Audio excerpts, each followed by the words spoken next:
গতকাল আপনারা হয়তো জানেন উপখাদ্য পরিদর্শক খাদ্য অধিদপ্তরের একটি পদ উপখাদ্য পরিদর্শক পদে দেশব্যাপী নিয়োগ পরীক্ষা ছিল। এই পরীক্ষায় সংক্রান্তে আমাদের কাছে একটা ইনফরমেশন ছিল যে পরীক্ষার্থীদের মধ্যে থেকে কিছু সংখ্যক সদস্য তারা ডিভাইস ইউজ করে তারা পরীক্ষা দেবে। ডিভাইসটা ইউজ করবে কিভাবে? এই পরীক্ষা শুরুর পরে ওদের কাছে এই কানে একটা আপনার ডিভাইস থাকে আর ওদের বডিতে একটা ডিভাইস থাকে, আর ওই যে প্রশ্ন সেই প্রশ্নের উত্তর বাহির থেকে উত্তরপত্র করে সলভ করে, ঠিক আছে, প্রশ্নের উত্তর তৈরি করে ওদেরকে মোবাইলই বলে দেবে, ডিভাইসের মাধ্যমে ওরা শুনবে আর লিখবে। এটি ছিল তাদের প্ল্যান। সেই অনুপাতে আমরা একজনকে গ্রেপ্তার করি, তার নাম হচ্ছে কৃষ্ণকান্ত রায়। এটা হচ্ছে আমাদের বিরল থানার মধ্যে বাড়ি। তাকে আমরা ধরতে সক্ষম হই এবং তার কান থেকে একেবারে ক্ষুদ্র ডিভাইস বের করি, দুই কান থেকে, এবং তার বডিতে জড়ানো ছিল একটা ডিভাইস, সেটা উদ্ধার করি। তার দেওয়া তথ্য মতে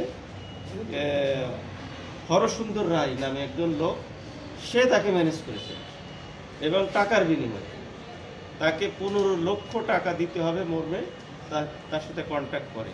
তাকে আমরা গ্রেপ্তার করি এবং তাকে গ্রেপ্তার করে তার জিজ্ঞাসাবাদে জানতে পারি তার পিছনে মামুন নামে একজন লোক, তার বাড়ি চিরির বন্দর।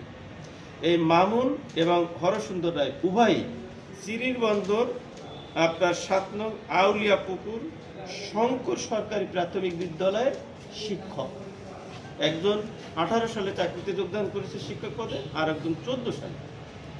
তারাই মূলত এই কাজটা করছে এবং তাদের দেওয়া তথ্য মতে আমরা আরও পিছনে তাদের নাম পেয়েছি এবং তাদেরকে আমরা আমাদের গ্রেপ্তার কার্যক্রম অব্যাহত আছে এবং ঢাকায়ও তাদের লোক আছে। ঢাকা থেকে এদেরকে ঠিক করছে, এভাবেই তারা এদের মানে এই সিকুয়েন্সটা ফলো করে তারা ক্যান্ডিডেটদের কাছ থেকে টাকা নিয়ে থাকে।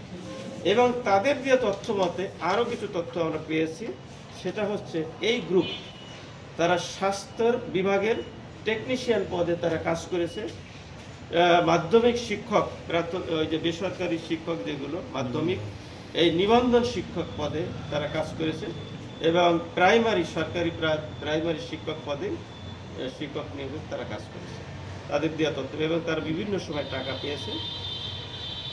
এটাই ছিল আমাদের কাছে আপনাদের দেওয়া তথ্য এবং আমাদের এই সংক্রান্তে আরও যারা জড়িত আমরা তাদেরকেও গ্রেপ্তার করব। যেহেতু আমরা এই 3 জনকে গ্রেপ্তার করেছি, আমাদের টাইম বার আছে, 24 ঘন্টার মধ্যে আমাদের আদালতে সোপর্দ করতে হবে। তাদের কাছ থেকে যে তথ্য পেয়েছি সেই তথ্যের ভিত্তিতে পিছনে যারা আছে এর সাথে জড়িত তাদেরকেও আমরা গ্রেপ্তার করব।